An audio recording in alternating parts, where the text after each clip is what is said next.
enviando audio en video. Ya, listo.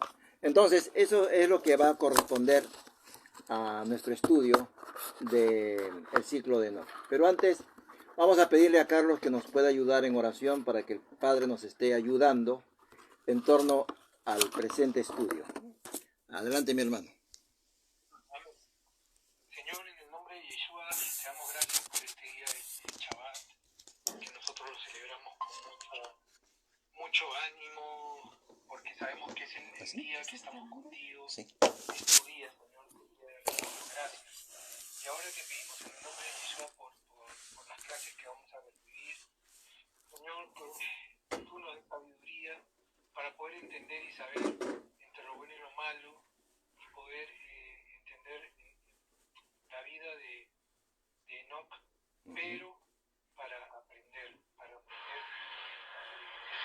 porque yo no conozco sobre Enoch, pero me da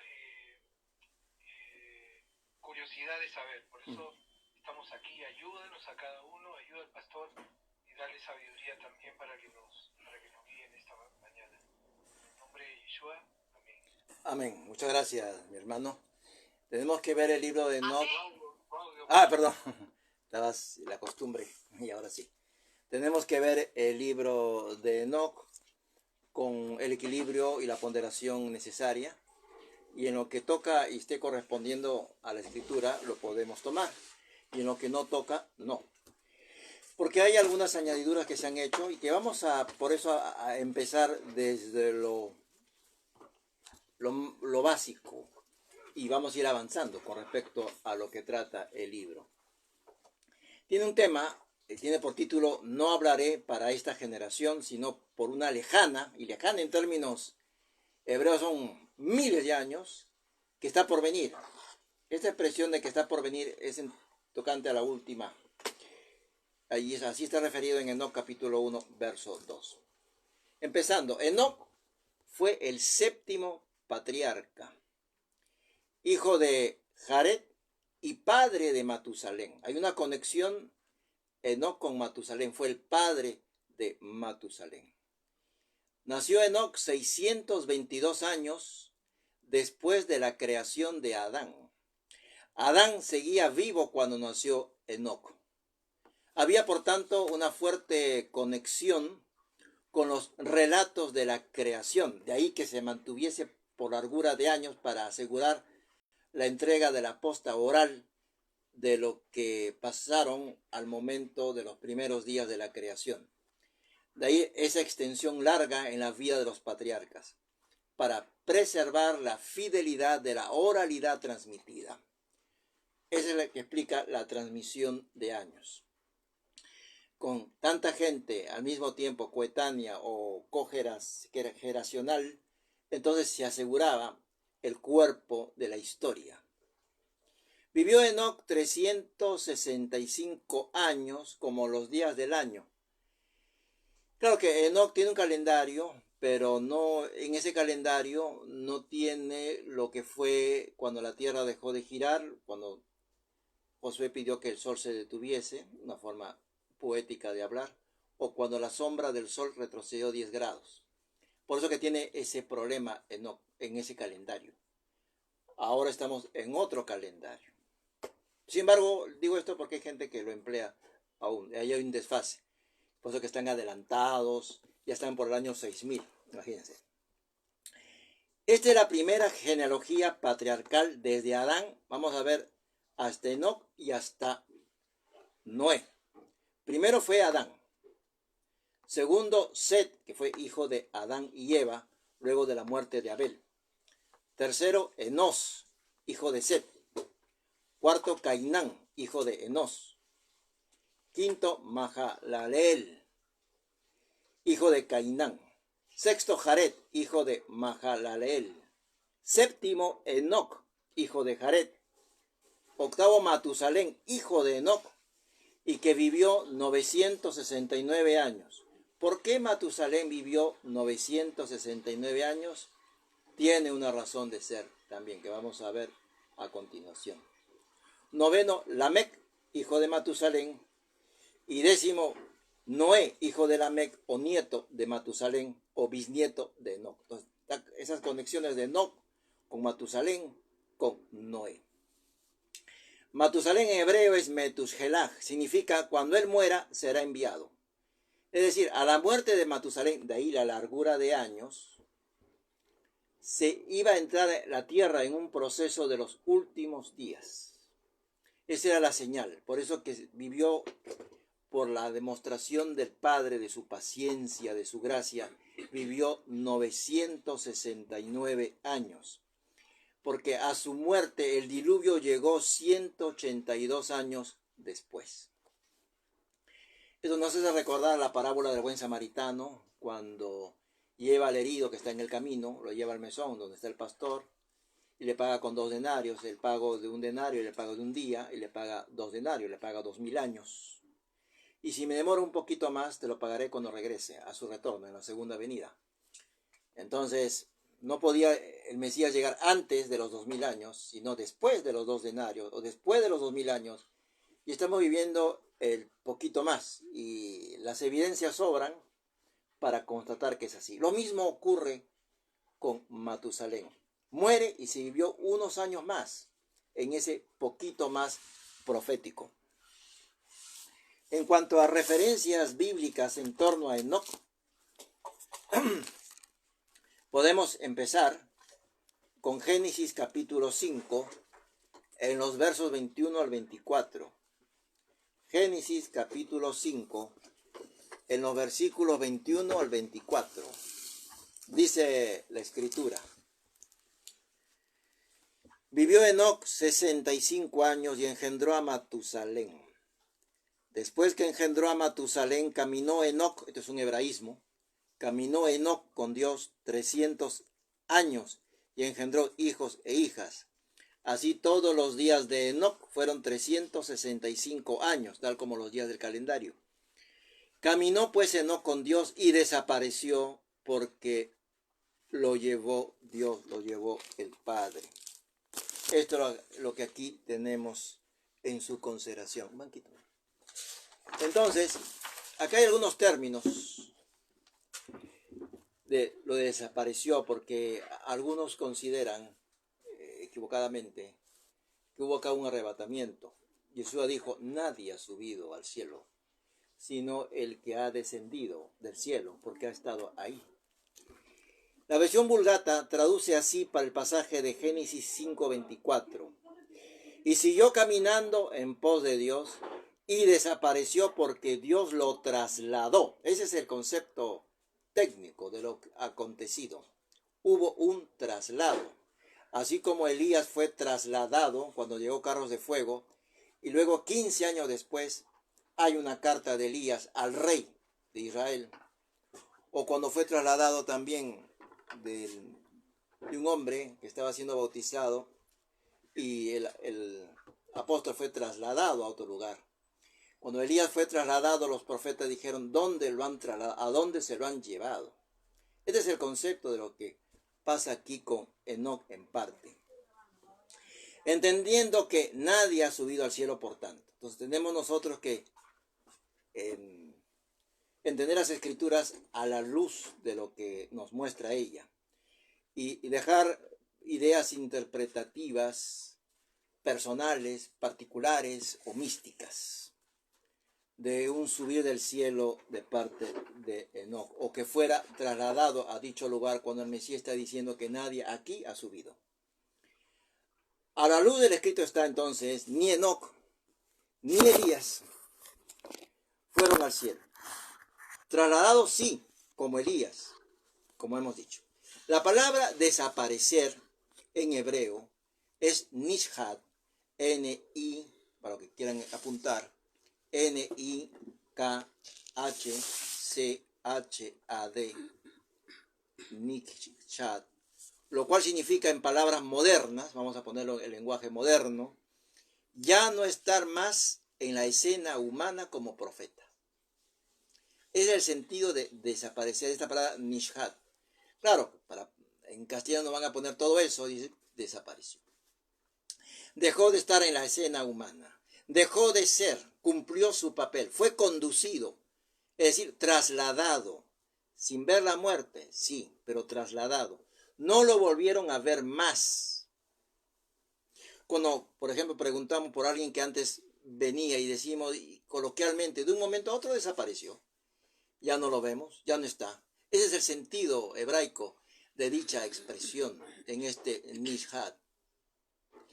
La frase también, acá hay otro hebraísmo, la frase caminar con Dios es una frase milenaria, hebrea, que se conoce como Halak et Ha Elohim, es decir, no que estaba Yahweh caminando con Enoch al costado, literalmente, sino significa un hombre que vivió todos sus días en armonía con el Todopoderoso. Vivir en armonía con el Todopoderoso significa lo que es caminar con el Padre Celestial. Es también dentro de lo que estamos leyendo una expresión simbólica, como cuando se usó la palabra desapareció. Ahí está Nishad y está Halak et a Elohim.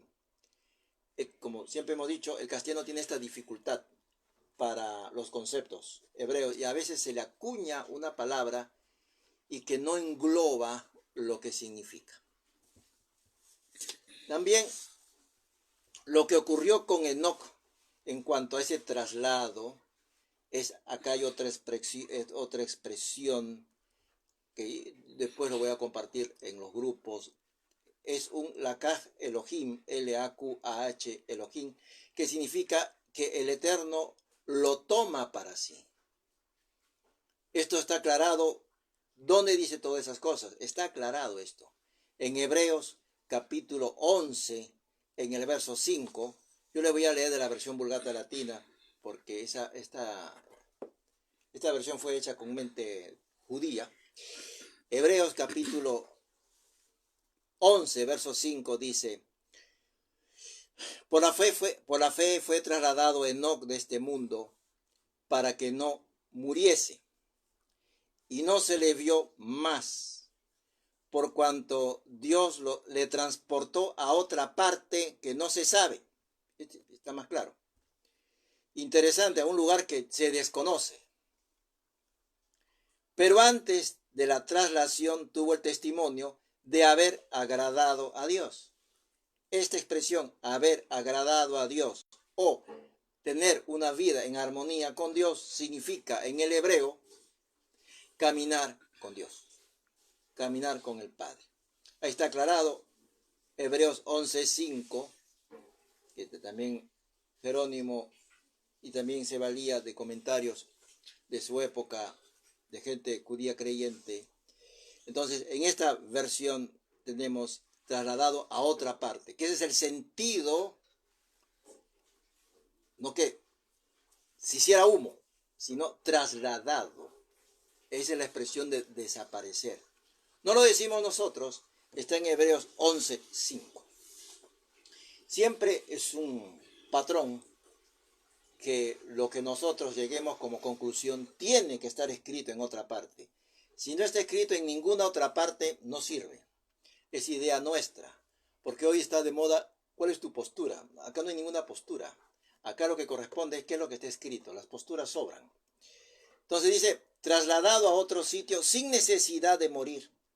Eso sí, pasó de vida a vida sin llegar a experimentar el trauma de la muerte. Eso sí podríamos nosotros decir, no experimentó de manera consciente el desenlace de la muerte, producto de que su relación era íntima con el Creador, que al dejar de ser visto fue un acto que trascendió la normal experiencia con la muerte. También el patriarca Enoc es mencionado, fíjense, estamos viendo y pueden ir apuntando todos los versículos que hablan de Enoc. Tenemos Hebreos 11:5, también tenemos en Génesis 5 y tenemos tercer libro, Judas 1:14-15. Llevan 3 libros que hablan de Enoc. Y dice, vamos a leer Judas 1:14-15. A ver, Judas Judas 1, 14, antes de Apocalipsis. Acá va a leer Mónica. Ahí está. 14, ¿quién nos dice? Estemos atentos. 14 y 15. De estos también profetizó Enoc, séptimo desde Adán, diciendo: Vino el Señor con sus santas decenas de millares para hacer juicio contra todos y dejar convictos a todos los impíos de todas sus obras impías que han hecho impíamente, y de todas las cosas duras que los pecadores impíos han hablado contra él. 14 y 15, ¿no? Sí. Entonces, el apóstol está haciendo referencia a Enoc. De esto habló Enoc. ¿Y por qué le dice? No le tiene que presentar quién es Enoc o qué es lo que escribió. Le hace conocer a la gente que de este tema también habló Enoc. Y está refiriéndose a que Enoc ve la llegada de Yeshua en su segunda venida, rodeado de sus santas decenas de millares para hacer juicio contra todos. Esto lo vio Enoc. Y Judas se respalda en lo dicho por Enoc para escribirlo aquí en Judas 1, 14 al 15. Él vio el retorno del Mesías. Enoc, en hebreo, es un nombre interesante, es Hanok, que connota el concepto de alguien que está dedicado a una misión. ¿Qué cosa es un Enoc? Dedicado a una misión, con señalamiento especial, la misión en la enseñanza. En pocas palabras, este séptimo patriarca es un patriarca del Eterno, quien fue llamado para enseñar, esa es su misión, a una última generación de los últimos días y advertirles. Tal como está escrito y que hemos leído en el capítulo, y que hemos hecho, para la presentación del curso, en el capítulo 1, verso 2 de Enoc, que dice: no hablaré para esta generación, sino por una lejana que está por venir.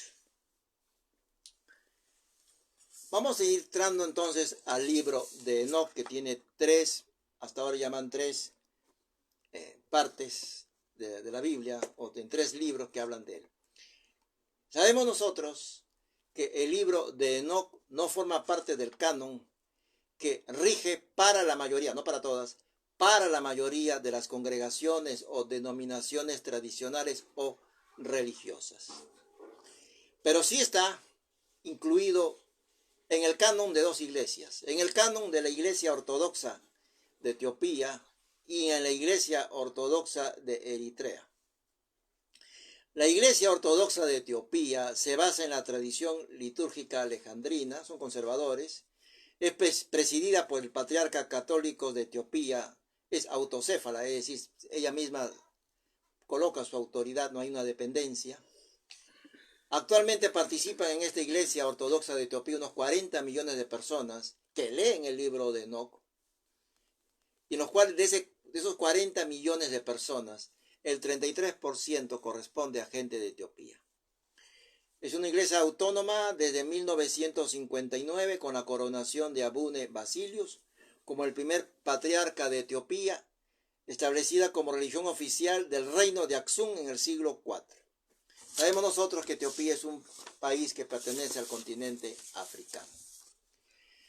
Y la Iglesia Ortodoxa de Eritrea, que también lo tiene en el canon, según la tradición litúrgica alejandrina, también sigue la tradición litúrgica alejandrina, sigue la enseñanza de los 3 primeros concilios ecuménicos.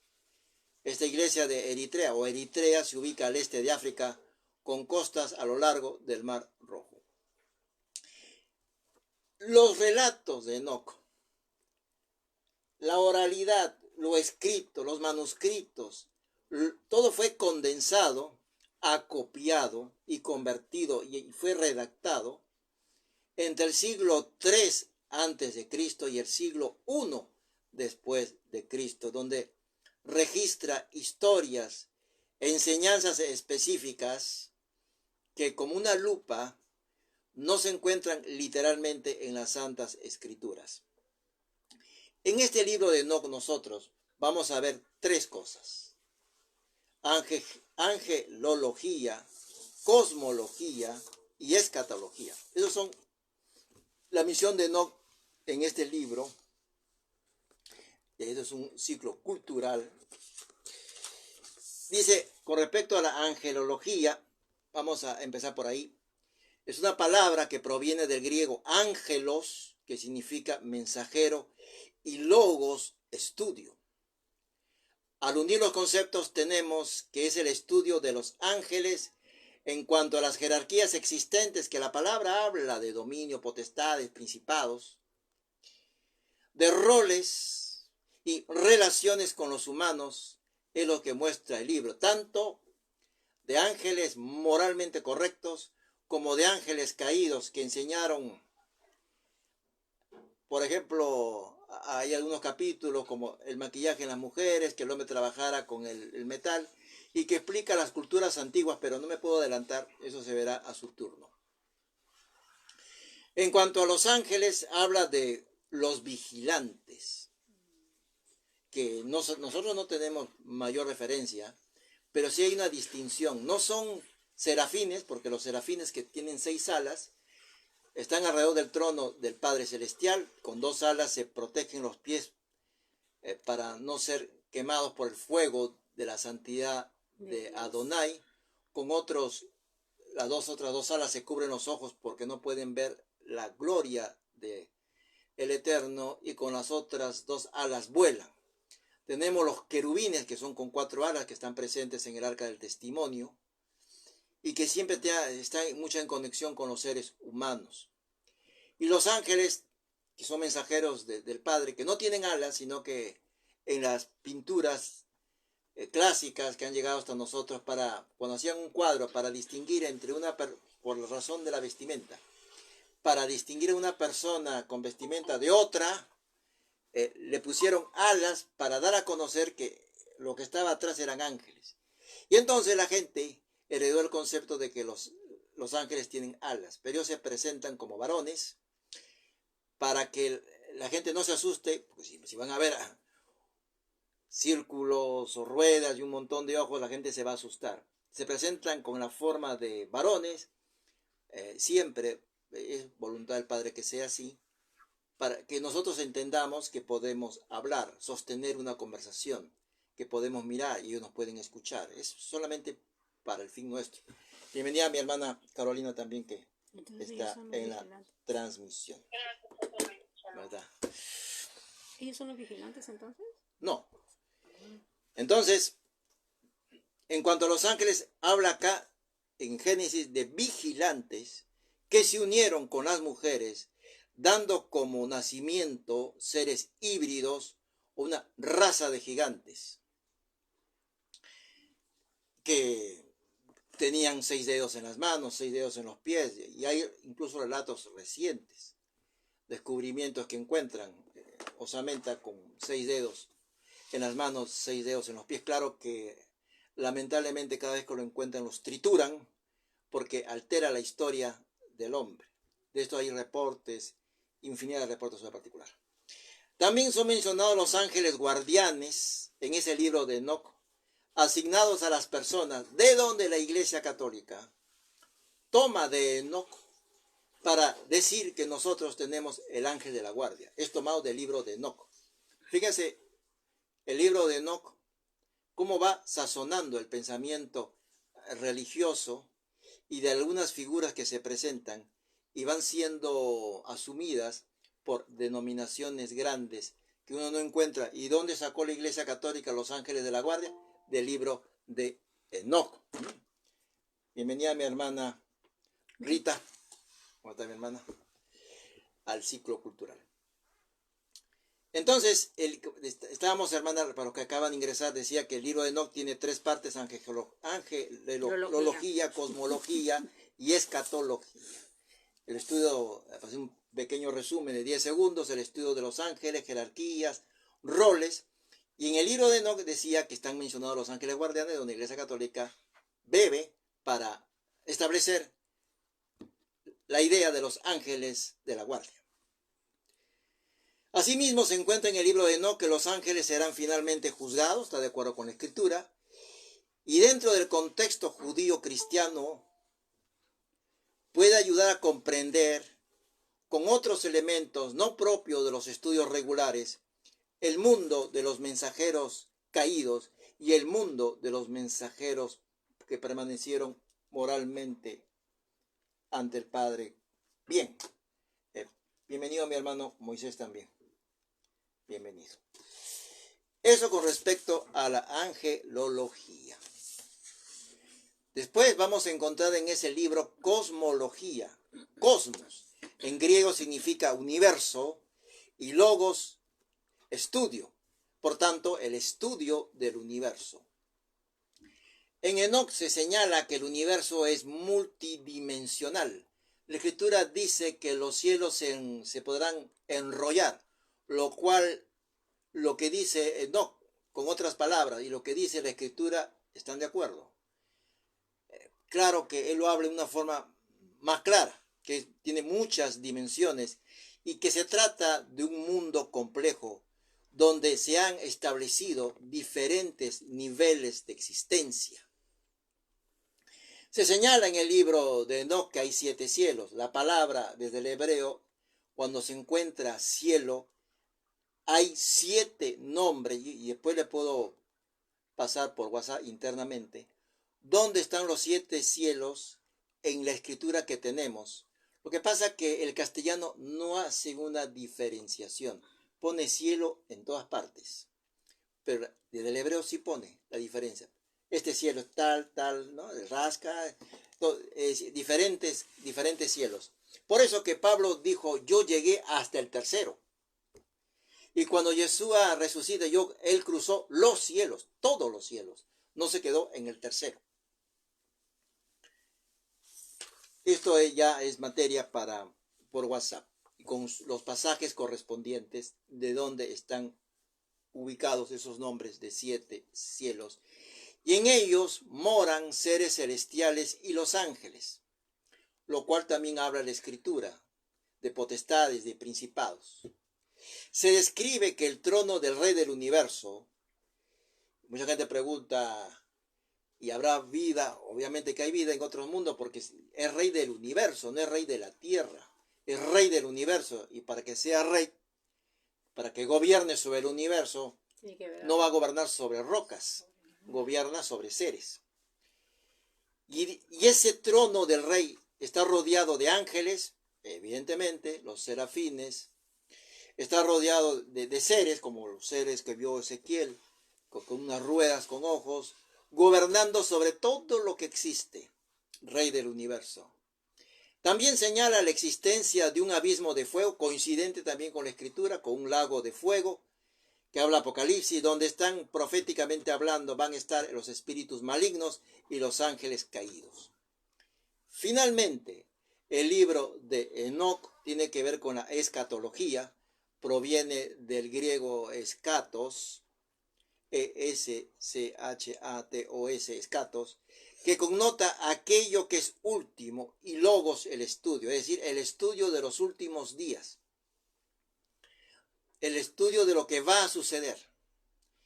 Entre los temas considerados en el libro de Enoc, encontramos el retorno del Mesías, tal como Judas lo respaldó, y dice que será como un rey poderoso que en la tierra establecerá la paz nunca antes vista y la justicia nunca antes vivida.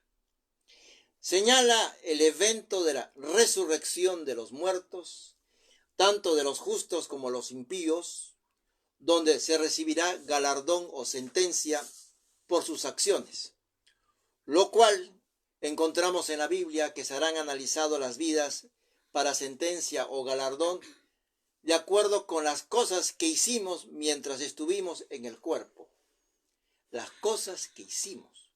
No es una cosa ligera, las cosas que se hacen o dejen de hacerse. Da a conocer el libro acerca de un nuevo cielo y una nueva tierra, también es correcto, lo cual es una verdad presente y en esos términos está así en la Escritura. Este libro, el de Enoc, aunque no está en el canon oficial, su mención en Hebreos, Génesis, Judas, evidencia que sus textos circulaban y tenían relevancia entre los primeros seguidores del Mesías. Tal como quedó anotado y ya visto en Judas 1, 14 y 15, donde Judas virtualmente coloca una profecía de Enoc y lo acuña en el libro suyo. Existen comentaristas que apuntan a que lo acontecido en Génesis y que vamos a leer, leamos Génesis 6, 1 al 4, sobre los gigantes que habían y los que habían después.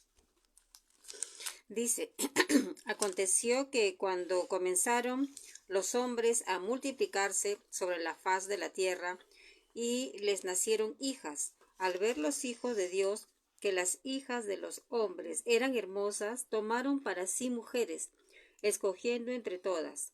Entonces dijo Yahvé, no contenderá mi espíritu con el hombre para siempre, porque ciertamente él es carne, pero vivirá 120 años. Había gigantes en la tierra en aquellos días y también después que se llegaron los hijos de Dios. Los primeros gigantes eran titanes. Medían 6, 7 metros. Hay esqueletos de esa dimensión que están en un museo en Europa. Luego lo voy a pasar. Y habían luego gigantes, como Og, por ejemplo, de menor tamaño, de 3 metros. Habían gigantes. ¿Y por qué fueron perdiendo tamaño y peso? Porque una era la cuestión directa de los vigilantes con una mujer que salían titanes, y luego eso fue decayendo conforme ya no era directo, sino indirecto, hasta llegar a seres de menor tamaño, peso y fuerza. Ya, entonces dije, había gigantes en la tierra en aquellos días y también después que se llegaron los hijos de Dios a las hijas de los hombres y les engendraron hijos. Estos fueron los hombres valientes que desde la antigüedad alcanzaron renombre. Que muchos de esos los mencionan los griegos, no todo es imaginación griega, cosas que han pasado ahí. Sí. Vio Yahvé que la maldad de los hombres era mucha en la tierra, y que todo designio de los pensamientos de su corazón solo era de continuo el mal. Y se arrepintió Yahvé de haber hecho al hombre en la tierra, y le dolió en su corazón. Cuando dice se arrepintió es para dar a conocer los sentimientos que albergaba su corazón, de esa desazón. No que se arrepintiese en el acto humano, como que me equivoqué. No, es para transmitir sentimientos. Que sostiene que pudo haber sido, estos comentaristas con respecto a esta parte de Génesis 6, 1 al 4, que pudieron haber sido enriquecidos con los relatos de Enoc, que circularon en esa época oralmente, como lo tocante a los vigilantes, una clase angelical, para fines de un mayor entendimiento, aunque ciertamente no hay un consenso a nivel académico. ¿Y por qué no fue incluido en el canon bíblico? Hoy aquí algunas de las razones. La mayoría de las congregaciones no le dieron rigor de ser un libro inspirado, primó factores de mayoría. Ciertas enseñanzas, no todas, no estaban correctamente alineadas al cuerpo doctrinal fundamental. Han habido agregados. En la versión que les sugerí que bajasen, entre paréntesis están los agregados. Su autoría es un tanto incierta hasta el punto de no tener a la vista la certidumbre que lo escribiese Enoc y que en base a tales relatos primigenios llegase así hasta las generaciones posteriores. Sin embargo, no deja de ser un libro desafiante y difícil de ignorar, porque tiene que ver con la generación que hoy camina sobre la tierra. De ahí su énfasis profético en los últimos días. Y también el problema de no haber sido entendido antes también. Habla sobre hechos determinantes que ocurrirán en la historia del hombre, como por ejemplo la intervención de la alteración genética en los últimos días, con ritos y costumbres de la humanidad. Ahí estamos viendo las prácticas orientales y algunos cursos que se dan, así como sobre el futuro, donde en la nueva Jerusalén, que también está en la Escritura, existirá armonía con el Todopoderoso, dado que estará junto a su pueblo, trayendo paz. Esto también está de acuerdo con la Escritura. En la presentación actual del libro de Enoc, que tenemos como elementos común de estudio, esta versión que le dije que bajaran ha sido producido o considerando los manuscritos etíopes, que a su vez fueron cotejados con los manuscritos griegos, los cuales incluso han sido corregidos para mayor exactitud, con lo que se encontró a partir del año 1948 junto a los rollos del Mar Muerto en Qumrán, que queda en Cisjordania cerca del Mar Muerto al sur de Jericó, donde junto con los libros, los rollos, por ejemplo, de Isaías, se encontró también el libro de Enoc, escrito en arameo, que era el idioma que hablaban Yeshua y sus apóstoles. Abba Padre, Abba es arameo, el Padre Nuestro fue hecho en arameo, las palabras de Yeshua en la cruz fue en arameo. Para aquellos que ponderan tanto el hebreo, también habló arameo. Arameo, y eso es una lengua acadia que hablaban incluso de Babilonia. Para algunos que tienen problemas con los idiomas, porque el Padre se fija, la pureza del labio es qué es lo que brota de tu corazón, qué palabras me dices. Y el hebreo era hablado en el templo, y el griego era el inglés de la época, para fines de comercio. Entonces tenemos que se encontró el libro preservado, los rollos en arameo de Enoc. Y también hay relatos coincidentes, como lo anotado en 2 de Pedro 2.4, del cual habla Enoc. 2 de Pedro 2.4. Dice, Dios no perdonó a los ángeles que pecaron, sino que los arrojó al infierno y los entregó a prisiones de oscuridad, donde están reservados para el juicio. Este pasaje de 2 de Pedro fue encontrado en los rollos del Mar Muerto, en el libro de Enoc en arameo.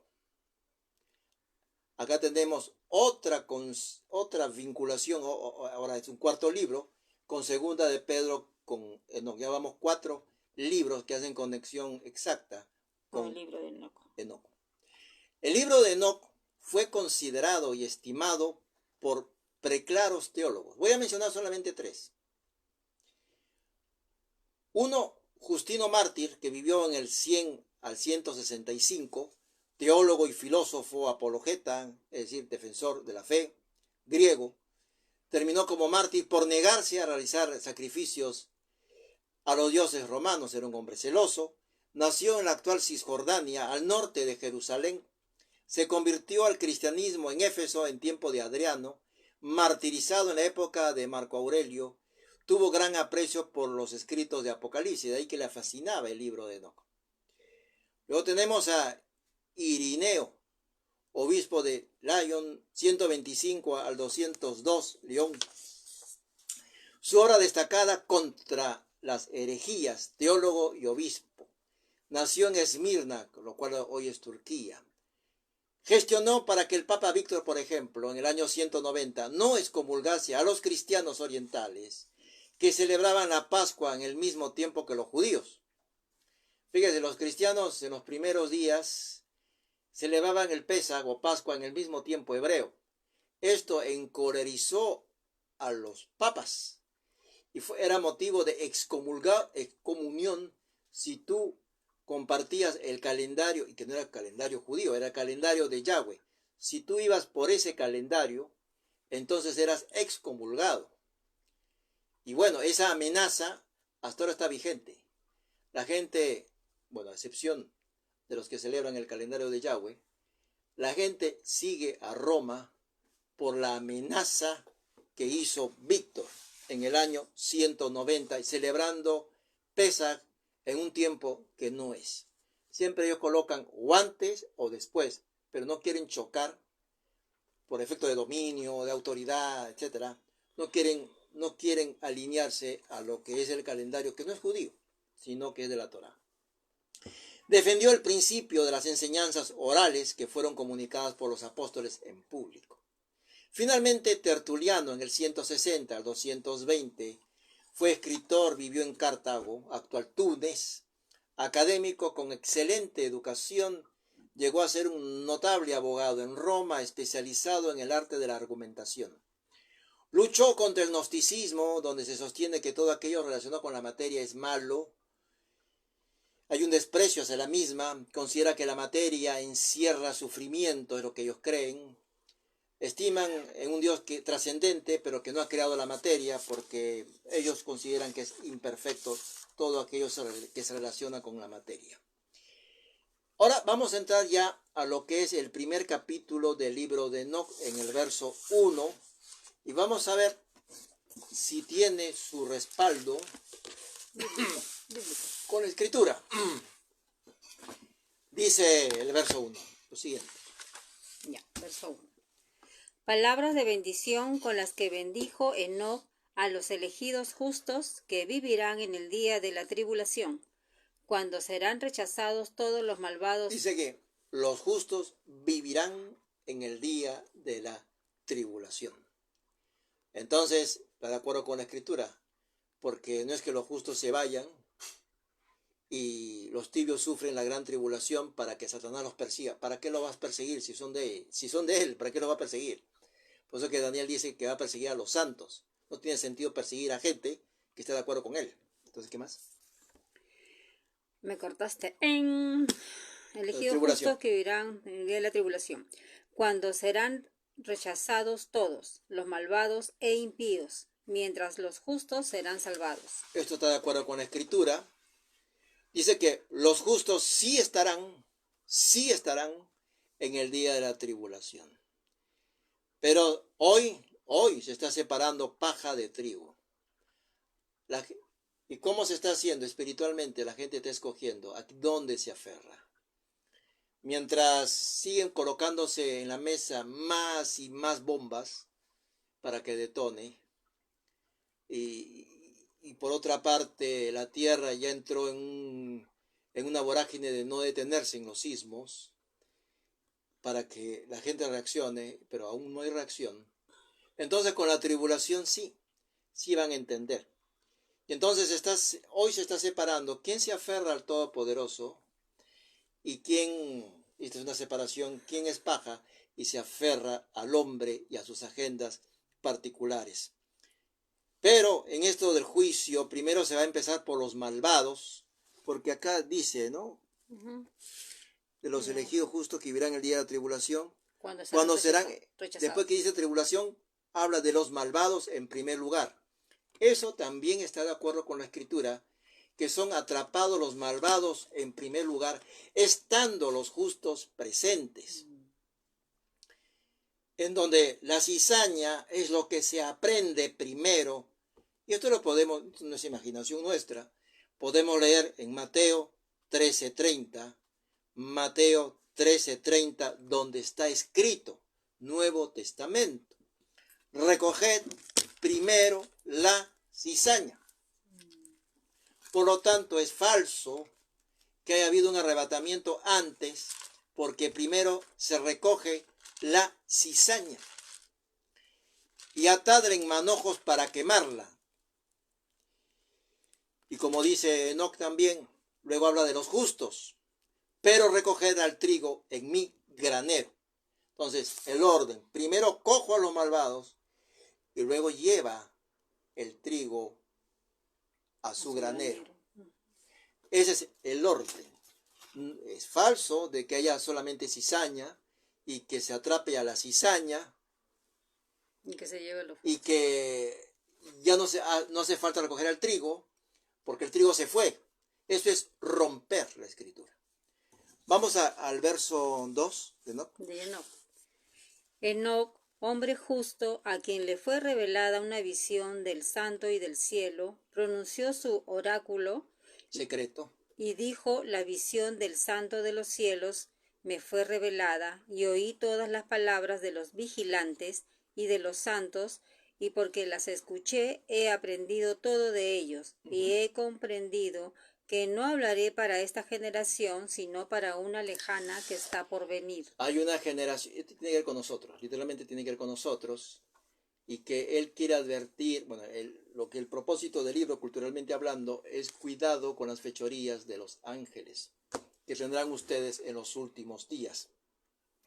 Porque, dice Enoch, a mí me ha sido revelado lo que ellos piensan o maquinan hacer contra la humanidad, y que eso afectará a la generación final. Entonces, ahí hay una conexión de Enoch con nosotros que tiene que ver con los últimos días, porque él vio incluso el retorno del Mesías. Verso 3 de Enoch.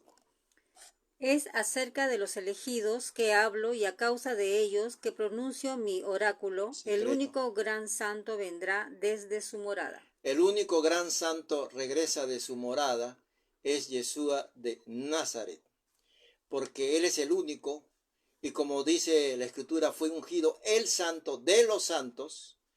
Sobre particular encontramos en Daniel capítulo 9, verso 24. Daniel 9, 24. Lo voy a leer. Tocante a sus semanas de Daniel dice, y ungir al santo de los santos. Cuando hubo las 70 semanas de Daniel, 70 semanas de años, 70 por 7, 490 años, cuando se aplica en el tiempo desde el edicto real, estamos hablando de la época de Artajerjes, hasta el bautismo del Mesías, ahí justamente en el año año 27, llegamos hasta el año 27, donde es ungido el santo de los santos, es decir, el Mesías es bautizado. Por eso que en las Escrituras dice, y tenía cerca de 30 años. Él es bautizado probablemente a los 27 años. Y por eso que él también en la sinagoga, que es un concepto que viene de Babilonia, la sinagoga, dice que esta escritura se ha cumplido delante de ustedes. Y entonces, a partir de ahí, va a ocurrir los últimos 50 años jubilares, que hay que multiplicar por 40 generación, por 2000. Si yo sumo la edad del Mesías, 27, y le sumo 2000, nos va a llevar al 2027 de nuestra era, de nuestra época. Entonces, y acá hay que tener cuidado porque el calendario tiene ciertos desfases, pero no nos es extraño que hoy estemos todos metidos en un gran problema. Y fíjense la cercanía de lo que estamos viviendo. Luego vemos en verso 4. El Dios eterno andará sobre la tierra, sobre el monte Sinaí, aparecerá con su gran ejército y surgirá en la fuerza de su poder desde los altos de los cielos. A propósito, solamente como referencia, en Estados Unidos fundamentalmente hay estudios en torno al año 2027, solamente como una referencia. Ya, 4, estamos en el 4. Incluso así ha hablado sobre particular. Entonces, Yahweh cuenta con su ejército, siempre anda con su ejército, siempre anda con un séquito. El Mesías andaba con apóstoles, andaba con las tribus, andará con sus primicias. Yahweh anda con sus séquitos, siempre. Podemos ver esto en Segunda de Reyes, capítulo 6, 15 al 17, Segunda de Reyes 6, 15 al 17, donde podemos leer, entre otras cosas, Eliseo oró a Dios para que abriera los ojos de su siervo, y éste vio la región montañosa llena de caballos y carros de fuego, y con manifestación de gran poder, tal como dice aquí en el escrito de Enoch, verso 4, que Mónica aquí ha leído, tocante a lo que es de su poder, de los actos del cielo. Entonces ahí hay otro respaldo, escritura, con lo que está diciendo Enoch. Y también habla con respecto al Sinaí, andará sobre el monte Sinaí. Nosotros podemos leer también en Éxodo 19, en los versículos 17 al 18, Éxodo 19, yo voy a leer. En los versículos 17 al 18 que dice, Moisés sacó del campamento al pueblo para recibir a Dios. Esto va a ocurrir también. La gente será sacada de la ciudad para recibir al Mesías en los aires, porque es una costumbre. Hay un encuentro. Cuando baja Yahweh, no se lleva a Moisés al cielo. Es un encuentro que ocurre. Esto volverá a pasar. Y dice aquí en este pasaje que todo el monte Sinaí humeaba porque Yahweh había descendido sobre él, como descenderá en el monte de los olivos, Yeshua, sobre él en medio del fuego. Había fuego. Si uno va a Sinaí, está todo quemado en la parte de arriba. Y el humo subía como el humo de un fuego. Era una situación extrema. Y dice la Escritura, y todo el monte se estremecía violentamente. Era un terremoto, no sé qué grado, pero era muy violento el terremoto. Como cosa aparte, los terremotos son llamados de atención sobre nuestro hombro. Y los terremotos están ligados con un despertar en relación a dos cosas: santificación que nos demanda, y para el malvado juicios que te pueden caer encima. Verso 5. Y todos los vigilantes temblarán, y serán castigados en lugares secretos, y todas las extremidades de la tierra se resquebrajarán, y el temor y un gran temblor se apoderarán de ellos hasta los confines de la tierra. Acá hay una quinta conexión con el libro de lo que está diciendo Enoc, porque en Judas 1:6 también habla de lo mismo. Y a los ángeles que no guardaron su dignidad, sino que abandonaron su propia morada, porque pecar es abandonar nuestra morada digna, nuestra morada de santidad. Cuando nosotros pecamos, nos salimos de nuestra morada para cometer actos infames, actos indignos. Eso es el pecar. Y dice en Judas 1:6 que los ha guardado bajo oscuridad, en prisiones eternas, para el juicio del gran día. Entonces, lo que está haciendo acá, lo que encontramos en Enoc, en este análisis intelectual del libro, Enoc amplía diciendo que son lugares oscuros porque están en lugares secretos. Están lejos de la vista y lejos de la tecnología del hombre, cualquiera que ésta sea. Están bloqueados, están en un lugar bloqueados y no pueden ser detectados. Por más que por ahí circulen algunos videos de supuestas grabaciones que escuchan sus voces. Verso 6. Las altas montañas se resquebrajarán y derrumbarán, y las colinas se rebajarán y fundirán, como la cera ante la llama. Esto también es coincidente. Dice acá que ante él las fuertes montañas no podrán mantenerse en pie. Es decir, en el momento de los juicios, esas montañas que vemos cuando nos levantamos, vemos las colinas, se van a venir abajo.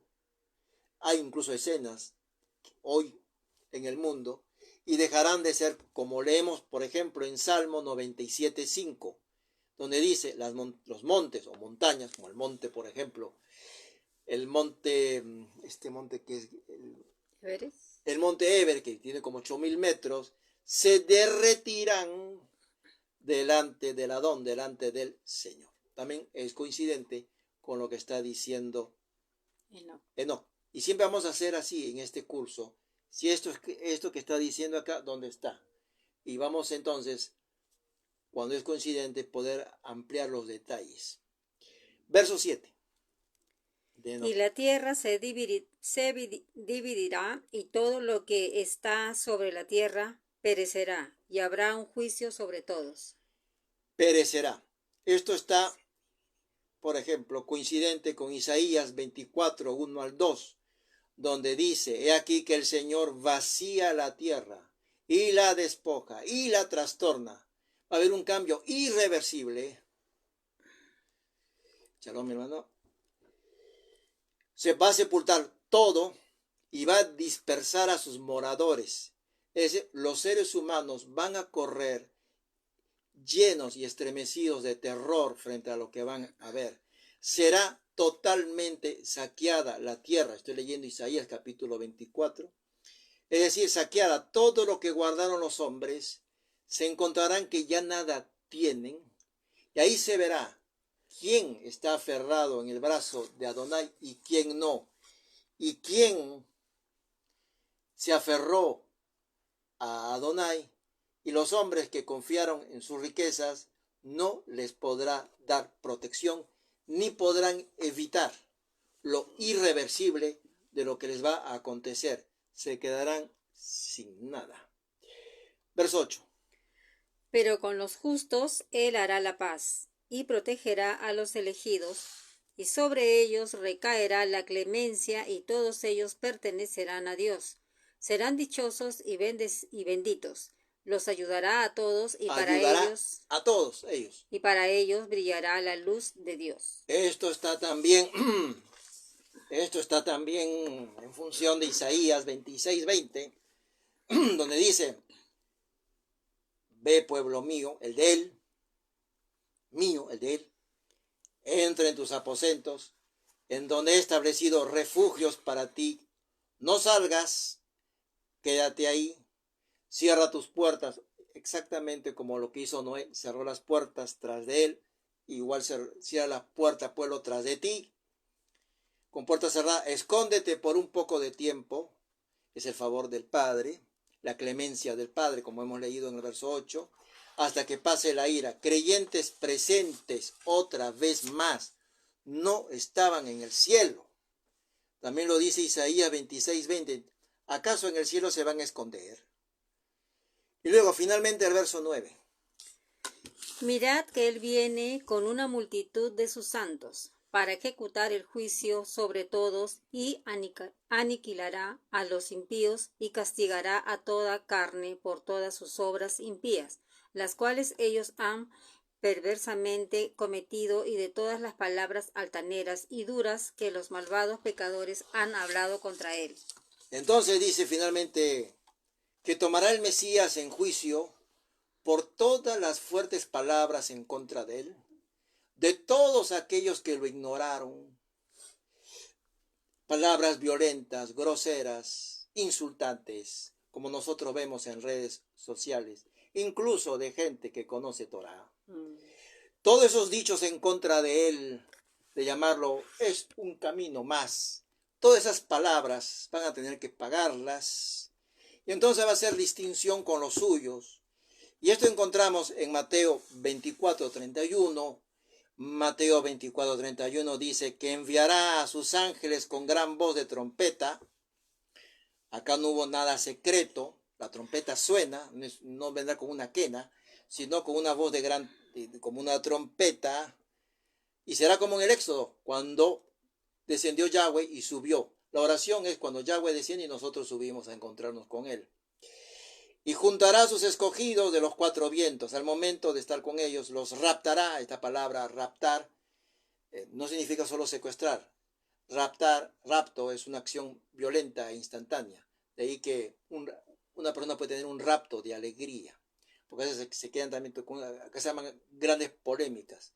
Pero es importante entender también, como una cosa adicional, no hay ningún problema en decir rapto, que no se habían ido antes.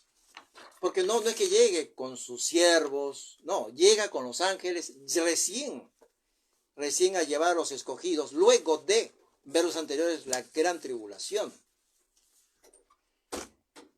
Dicen los institutos bíblicos que Yeshua no estaba hablando de forma ordenada. Dicen que ahí hubo, lo que quiso decir es simplemente una presentación de hechos y estaba inconexo. Sí, cómo no. Y finalmente vamos a ver, ya para terminar, el bosquejo de lo que hemos hablado hoy. Yo esto lo voy a compartir después en los grupos. Tenemos la bendición de Enoc, promesas, porque este es el corazón de lo que hemos visto hoy. Promesas de protección sobre los suyos en el día de la tribulación, salvándolos y pereciendo los impíos. Estas son las ideas fuertes de lo que hemos visto. Segundo, la revelación. Recibe la visión para un cumplimiento en los últimos días. Y tercero, la llegada del santo. Desde su morada desciende resguardado en gran poder, donde la gente será transformada. Transformada no significa desaparecer. Cuando el agua se convierte en hielo, no está desapareciendo, está siendo transformada.